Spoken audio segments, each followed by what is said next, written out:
Des aînés ont manifesté aujourd'hui. Ils dénoncent ce qu'ils appellent les abus du gouvernement fédéral dans le dossier du supplément de revenu garanti. À Québec, ils ont bloqué l'accès au bureau de la ministre Josée Verner et ils n'ont pas fait que protester. Ils ont aussi lancé un avis de recherche.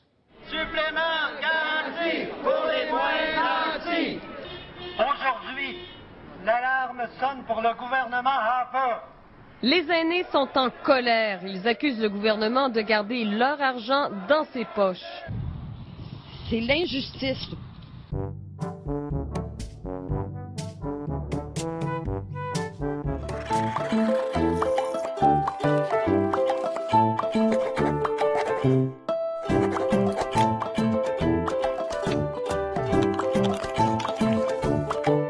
Depuis le 1er janvier 2002, il existe un congé de maternité pour les pères, congé qu'on a décidé de baptiser, après maintes réflexions, congé de paternité.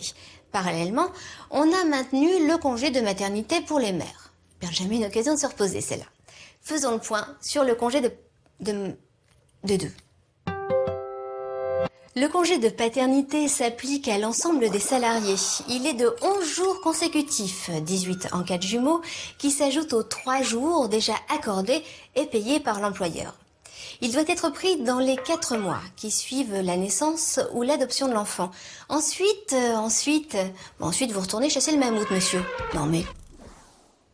Le congé de maternité, lui, est de 16 semaines. En principe, on compte 6 semaines avant la date prévue de l'accouchement et 10 semaines après, en sachant que, si elle le souhaite, la femme enceinte peut rouler jusqu'au travail jusqu'à 3 semaines avant l'accouchement, afin de bénéficier ensuite de 13 semaines avec le bébé. Notez aussi qu'elle a droit à davantage si elle attend des jumeaux, des triplés, des quadruplés. Hop, hop, hop.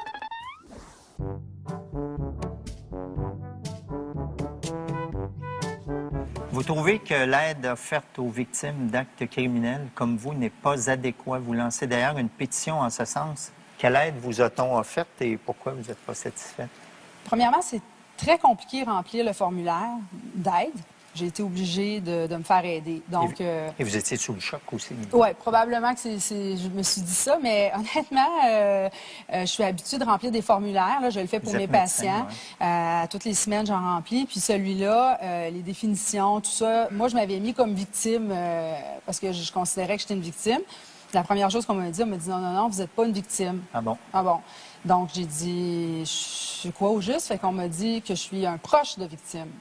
Ah. Donc, il y a une grande différence au point de vue des services qu'on offre aux gens. Donc, en fait, les parents qui perdent leur enfant, soit de meurtre ou de disparition, les seuls services auxquels moi j'ai eu droit sont 3 000 $ pour les frais funéraires. On sait déjà en partant que ça coûte pas mal plus cher que ça. Puis un 2 000 $ pour compenser nos pertes salariales. C'est tout. Ensuite de ça, c'est 10 séances de psychothérapie. Puis on prend la peine de dire sans possibilité de prolongation. C'est un peu froid. Moi, je suis médecin, j'ai un bon salaire, je peux travailler moins de journées pour parvenir à payer mes choses à la fin du mois. Mais les gens qui n'ont pas de syndicat ou qui sont travailleurs autonomes, ça veut donc dire que le loyer, là, puis l'électricité à la fin du mois, là, ben, ils ne se payent pas tout seul. Même si tu t'es fait tuer tes enfants puis tout le monde veut t'aider, il y a quelqu'un qui demande son chèque, là.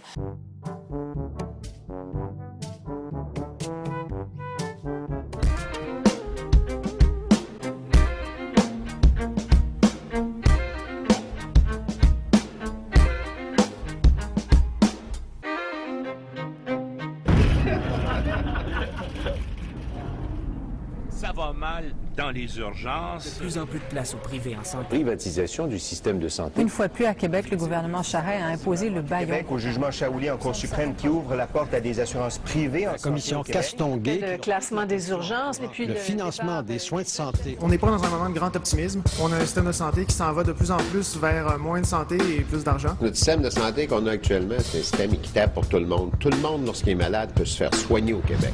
Si on n'est pas capable, dans nos services publics, dans nos hôpitaux, se brasser le canailler entre nous autres et trouver des solutions, on s'en va vers la privatisation.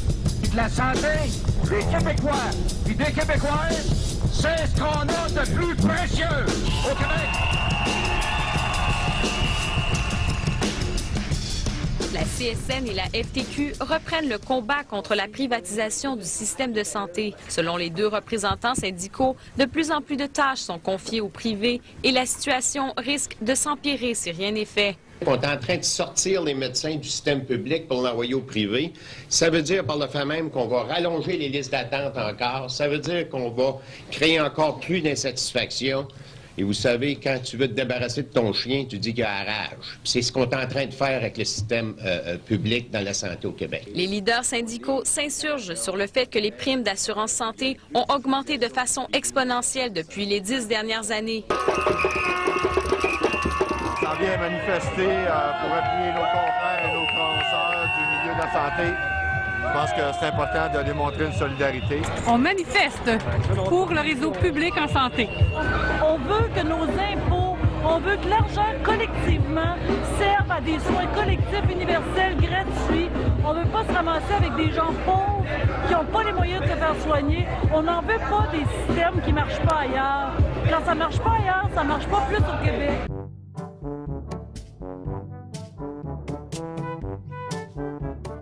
Depuis 2004, la Financière agricole du Québec offre un outil unique en Amérique du Nord qui favorise l'établissement de jeunes agriculteurs, le programme d'appui financier à la relève agricole. Ce programme a pour objectif de faciliter l'accès à la propriété pour ces jeunes âgés entre 18 et 40 ans afin de permettre à un plus grand nombre d'entre eux de s'établir en agriculture, que ce soit pour un transfert ou un démarrage d'entreprise. Le programme d'appui financier à la relève agricole est un levier important pour ceux et celles qui acquièrent une formation parce qu'ils peuvent avoir des subventions jusqu'à 40 000 $.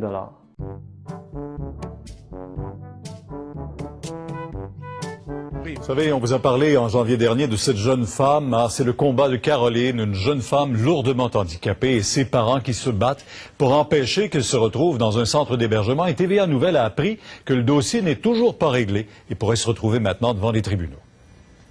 Il faut se battre. C'est ce qu'on a l'intention de faire.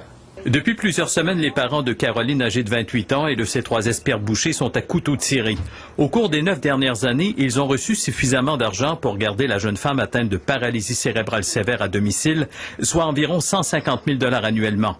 Mais dernièrement, le C3S a révisé la situation et s'engage désormais à offrir un maximum d'une 50aine d'heures de soins, à peu près la moitié de ce qu'elle avait auparavant. On a un système qui roule, nous autres. Pourquoi ils veulent le démantibuler? Les deux parties ont tenté de s'entendre. Il était même question d'aller en arbitrage et de nommer des experts indépendants pour réévaluer les services, mais ça n'a rien donné. Cette réévaluation, nous assure-t-on, ne touche pas les soins de santé, mais tout le reste.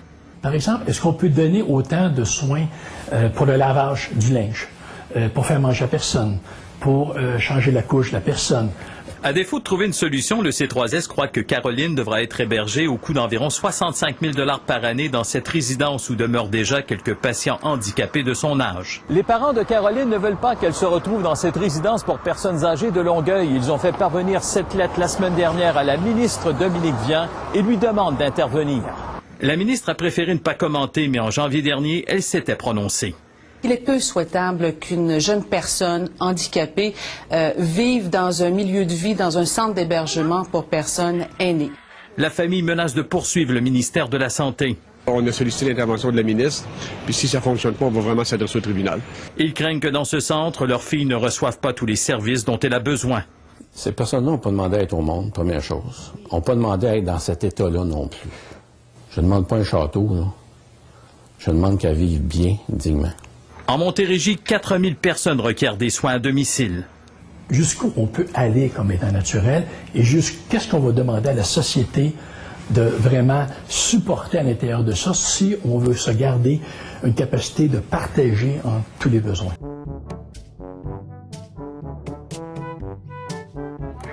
Bonjour, je m'appelle Pierre Malo. Moi, j'ai la chance d'habiter un logement social. Parce que quand j'ai perdu mon emploi, je me suis retrouvé dans une situation où je ne pouvais plus payer le gros loyer. Donc, à un moment donné, je me suis retrouvé à la recherche d'un loyer avec des faibles revenus. Et puis, j'ai eu la chance d'avoir un aide avec le logement subventionné. Le logement subventionné, c'est que je paie 25% de mes revenus pour combler mon loyer. Ça fait qu'avec le revenu que j'ai, ça me laisse encore un peu d'argent pour me nourrir, m'habiller, me divertir et puis avoir une petite vie qui a quand même, je roule pas sur l'or, mais qui me permet de subvenir à mes besoins sans que j'aie besoin de tout passer qu'est-ce que j'ai de revenus dans mon loyer. Je suis pas le seul qui a cette situation-là parce que de plus en plus c'est difficile, de plus en plus les loyers sont à la hausse et puis il y a une demande à ce niveau-là, puis il semble que les gouvernements, ils nous font des promesses mais qui réalisent pas leurs promesses. Et puis je suis certain que si on est ici, qu'on est tous rassemblés ensemble pour justement revendiquer 50 000 logements sociaux, c'est parce qu'on en a besoin et puis que ça nous permet de vivre d'une façon décente. Merci.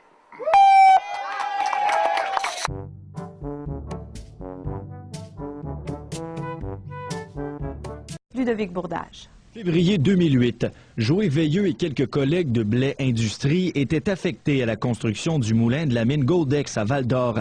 C'est en entrant des tuyaux de l'extérieur que l'accident est arrivé. Je les ai débarqués d'après le banc de tuyaux, puis c'est là que j'ai senti comme un cloc, comme s'il y avait de quoi qui aurait fracturé quand j'ai déposé le tuyau par terre. Inconscient, il est transporté à l'hôpital de Val-d'Or. Ils ont diagnostiqué déchirure du grand pectoral gauche, puis ils m'avaient passé des rayons X, mais ils n'avaient pas vu les fractures sur les rayons X qu'ils m'ont passé. Juillet 2008, il reçoit un diagnostic à Rouyn-Noranda. Dr Vincent Lécuyer confirme qu'il y a bel et bien une fracture, mais sans faire de lien avec l'accident. Il admet toutefois qu'une condition personnelle ne peut expliquer cette blessure. Septembre 2008. Après examen, le Dr Pierre-Paul Hébert du Bureau d'évaluation médicale affirme que la fracture est non consolidée et qu'elle nécessite des traitements, donnant droit à M. Veilleux des prestations. Pourtant, en octobre, dans un avis complémentaire, il affirme qu'il est trop tôt pour dire que la lésion professionnelle s'est aggravée. Le docteur Hébert fait un avis complémentaire qui vient contredire littéralement son premier avis médical. L'Association des travailleurs accidentés de l'Abitibi-Témiscamingue croit que Joé Veilleux a été victime du système. Il n'en serait pas là s'il avait reçu un diagnostic exact dès le départ. Le travailleur est maintenant prêt à aller jusqu'au bout pour obtenir réparation. Là, ce que je demande, c'est que le ministre du Travail, publiquement, s'occupe de mon dossier avec les députés qui l'appuient. Pour voir, je veux avoir justice dans mon dossier. Joé Veilleux espère maintenant recevoir des prestations pour son arrêt de travail. Entre-temps, il attend son rendez-vous avec un chirurgien thoracique à Québec. Une fois rétabli, il pourra reprendre le travail et retrouver une vie normale. Ludovic Bourdage, RNC Média, à Rouyn-Noranda.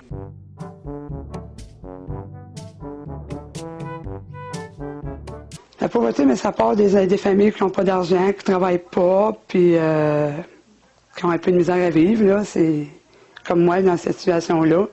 Si je travaillerais, j'aurais plus d'argent, mais là, le problème est que je ne peux pas travailler parce que j'ai un enfant malade. Fait c'est ça qui me bloque pour aller travailler.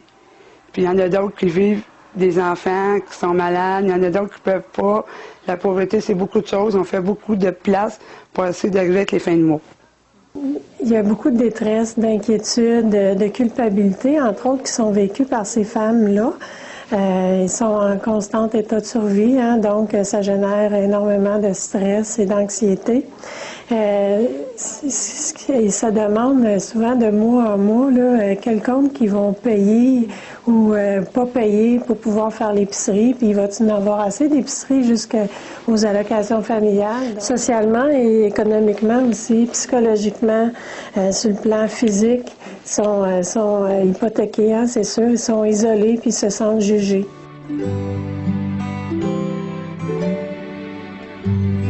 Dans le fond, une mère monoparentale qui est à l'aide sociale, si elle est sans contrainte au travail et sans contrainte et apte au travail, c'est 572 $ par mois qui sont alloués à titre d'aide sociale. Et les montants qu'elles reçoivent des allocations familiales et les prestations fiscales canadiennes, bien, c'est l'équivalent d'une femme qui travaille à salaire minimum. Les pensions alimentaires versées aux enfants sont considérées comme un revenu pour le parent gardien. C'est que le gouvernement du Québec détourne annuellement 46,5 millions de dollars qui devraient normalement aller aux enfants les plus pauvres de la province. C'est l'enfer parce que le gouvernement, sur l'aide sociale, nous vole de l'argent à peu près, pas à peu près, mais beaucoup d'argent Parce qu'on nous en reste jamais sur notre chèque, puis ils nous volent tout l'argent qu'on est supposé d'avoir. Parce que le père paye la pension, mais elle ne va pas nous autres, elle va au gouvernement.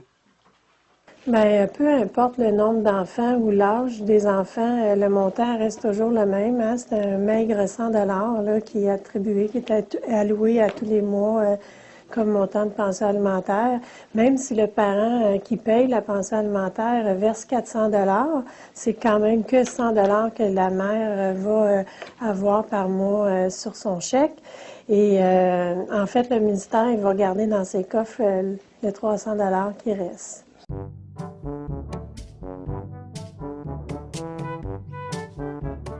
En tant qu'étudiant au doctorat en chimie, j'étudie les phénomènes biophysiques pour mieux comprendre les problèmes d'infertilité. Je dois déjà 21 000 en frais de scolarité et avec la hausse annoncée, je ne suis pas sûr que j'aurais pu me le permettre. La hausse des frais de scolarité, comprendre, agir. En tant qu'étudiant à la maîtrise en sciences infirmières, j'apprends à former les infirmières à soigner des patients de diverses cultures. En parallèle, je suis aussi père de 2 petites jumelles de 11 mois, puis infirmier d'urgence. Mais avec la hausse des frais annoncés, est-ce que je vais être capable de continuer tout ça en même temps? La hausse des frais de scolarité, comprendre, agir. Bon, on va voir ce petit bec-là où on est rendu. Et bon, il n'est pas sale, mais ça fait rien. Grand-papa, il veut que tu sois propre, parce que où on va aller marcher, il va y avoir beaucoup de monde. Il faut que tu sois belle, belle, belle. Maman, je peux faire un bricolage. Oh oui, c'est promis. Les crayons, les ciseaux Adèle, on va faire des chapeaux. Oui? Oui. OK. Quelle sorte de chapeau tu voudrais? Un chapeau de princesse. Un chapeau de princesse? Oui. Grand-papa, il va faire mieux qu'un chapeau de princesse.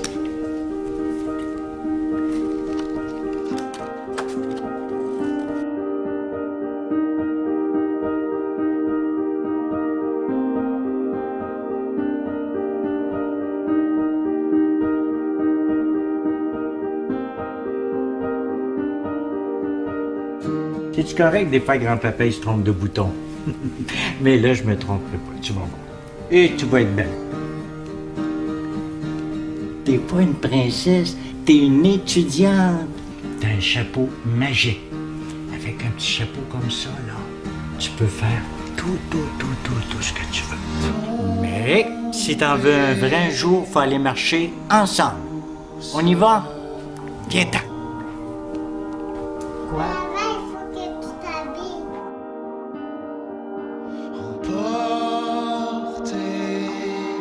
On arrive!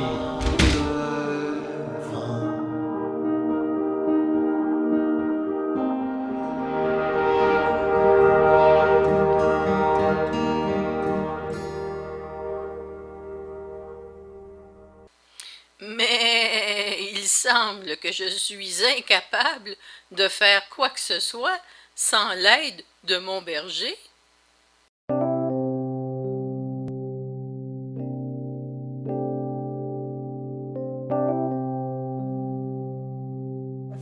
Bonjour, bonjour, bonjour. On va procéder, je viens de terminer l'écriture avec Mado du livret sur l'éducation, puis je me sens un petit peu mon âme de professeur. Alors on va faire une évaluation, mais on va changer les rôles. Nous allons évaluer le gouvernement. Plutôt que ce soit l'inverse, habituellement c'est le gouvernement qui nous évalue. Aujourd'hui, on va l'évaluer. Ça me prendrait une personne neutre qui sache écrire, donc ça prend une 3e année forte pour vouloir bien remplir le score et on va décider tout le monde ensemble. Des chiffres que l'on met, c'est toujours sur 1, hein? Et puis le total, c'est sur 10. Alors, on va prendre ce qu'on a entendu dans les vidéos, des termes qu'on a entendus, sachant que le aimant. Sa fonction, c'est de nous protéger et d'assurer notre sécurité. Au nom de quoi? Il vole... Non. Au nom de quoi? Il prélève de l'argent sur notre travail, tout ce qu'on achète, les produits, les services, nos salaires et tout le reste. Alors, on va voir si ce rôle, ces fonctions de sécurité et de protection, d'assurer notre sécurité et protection, si on sait qui prend, alors on va s'assurer du service, voir si ça correspond à ce que nous cédons. Alors, qui veut venir? J'ai un beau crayon de couleur rouge, ou bleu, ou brun, comme vous voulez. J'ai 3 couleurs. Viens, François. Choisis ta couleur. Et, bon, parfait. Et au fur et à mesure que les réponses vont sortir, tu vas mettre si c'est 1 sur 1 ou si c'est 0 sur 1, si c'est rempli. Hein? Les conditions sont remplies. Alors, on commence par le premier item, les victimes. On a entendu, nous sommes des victimes du système. Est-ce que c'est un bon gouvernement?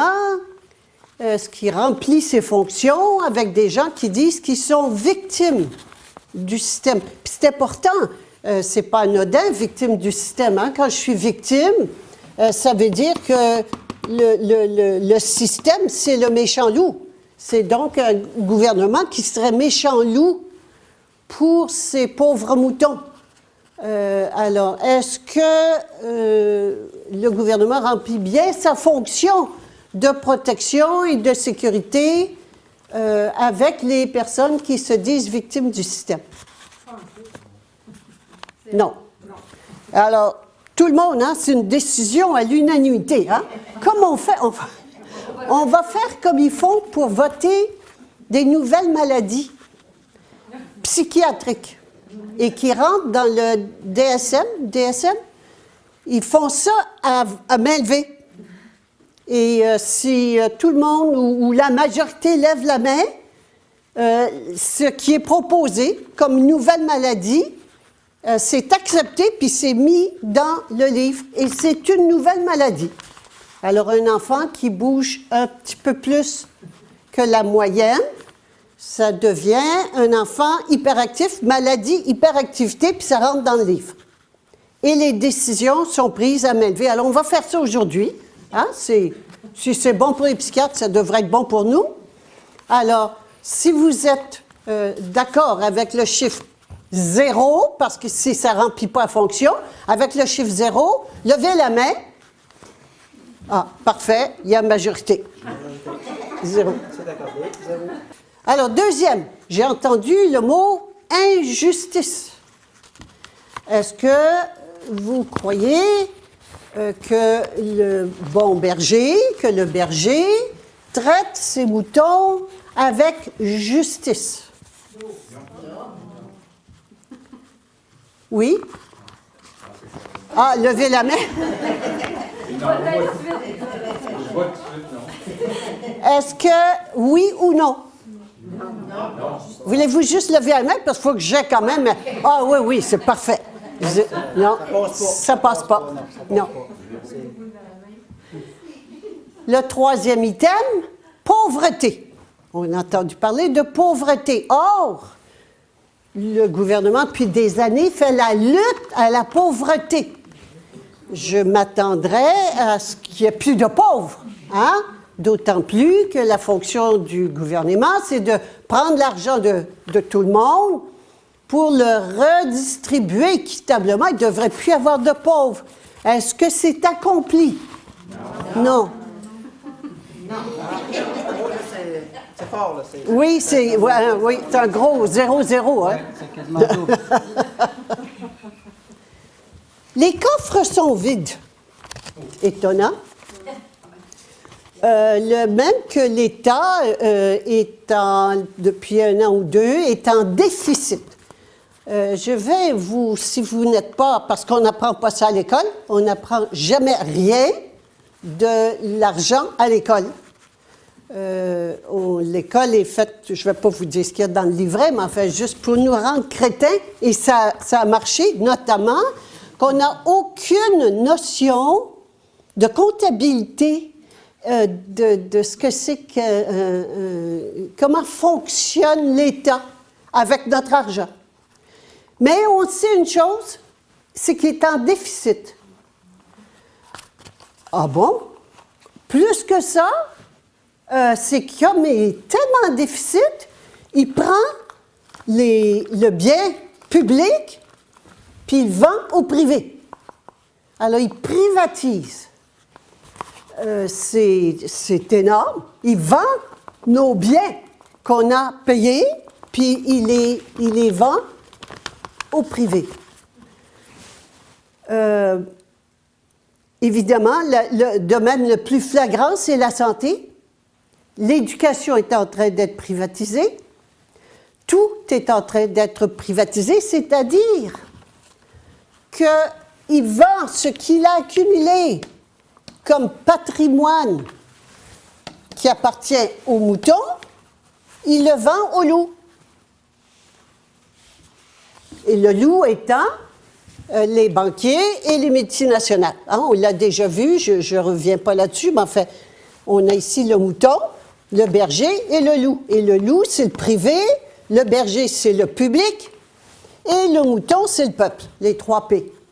Alors, il vend ça au loup, donc il sacrifie nos biens au loup. Est-ce que c'est une bonne gestion? Est-ce qu'il n'y a pas lieu de se poser des questions?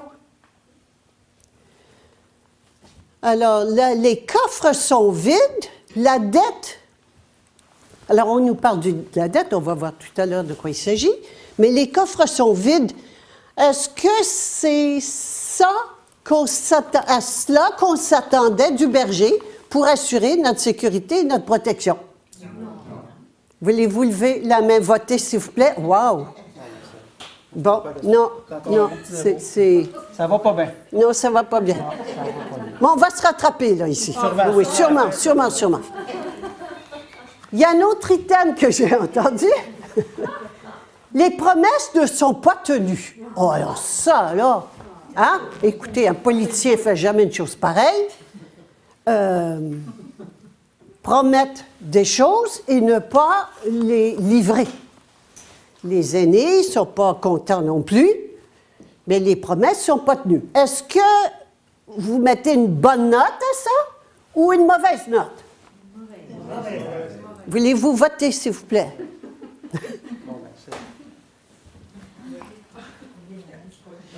Moins ça change, plus c'est pareil. L'abus, il garde l'argent. Ah oui? Oui, entre autres. On l'a vu avec les aînés et on l'a vu aussi avec les divorcés. Ils gardent l'argent. Ils ne donnent pas de l'argent pour lequel les gens ont cotisé. Ils ne le donnent pas. Est-ce que vous croyez que qu'il remplit bien ses fonctions de nous protéger, d'assurer notre protection et notre sécurité? Non. Non? Voulez-vous voter? Qui vote contre? 0?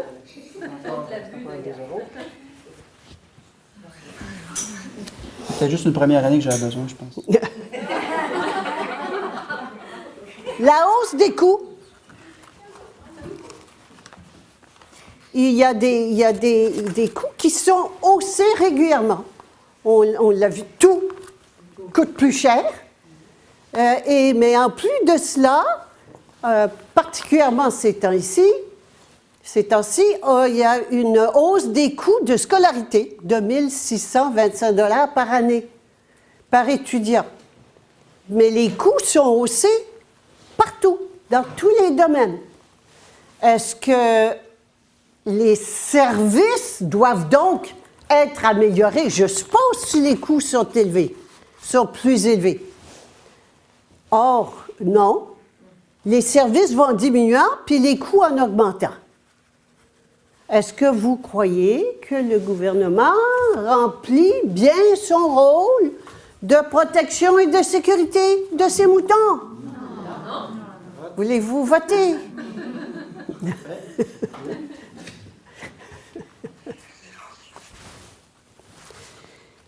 Pour ce qui est des divorcés, le gouvernement a détourné des fonds. C'est grave. Oui, a détourné 46,5 millions de dollars. Est-ce que vous croyez que c'est de la bonne gestion? Est-ce que le gouvernement remplit bien sa fonction de protection et de sécurité de ses moutons? Non. Est-ce que vous votez pour ou contre? Contre.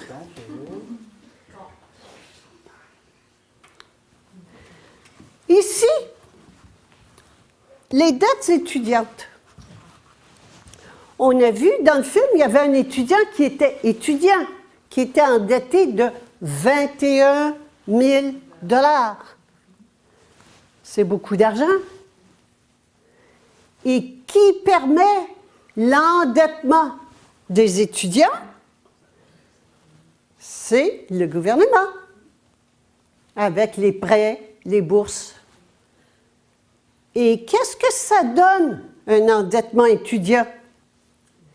Bien, ça donne un esclave.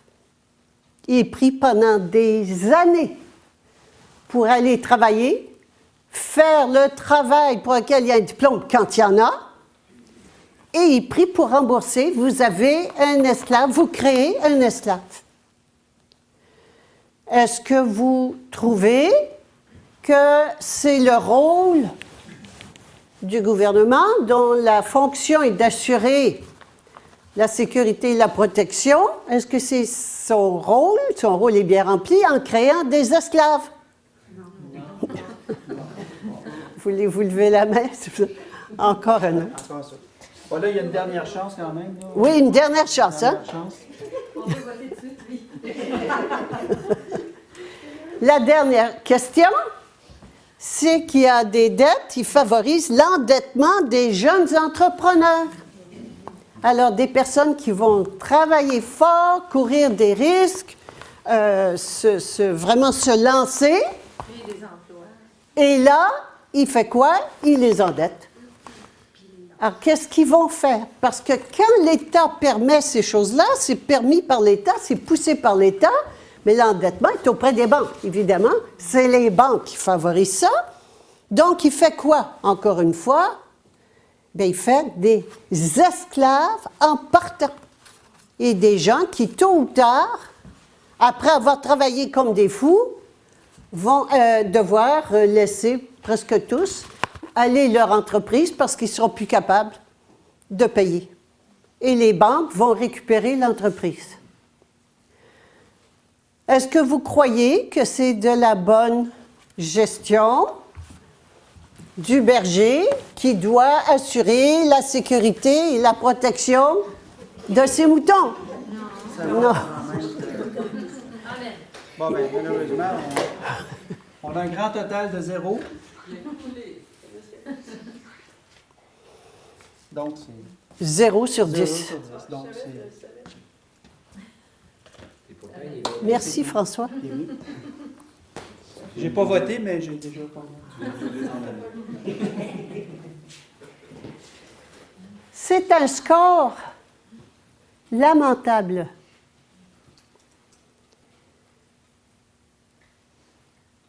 Qu'est-ce qui se passe? Il est intéressant. D'abord, il y a deux choses. On va aller voir ensuite ce qui se passe dessous. Mais ce qui est d'étonnant, c'est que nous continuions à croire que ça prend un gouvernement et que nous continuions de l'élire et surtout de le financer.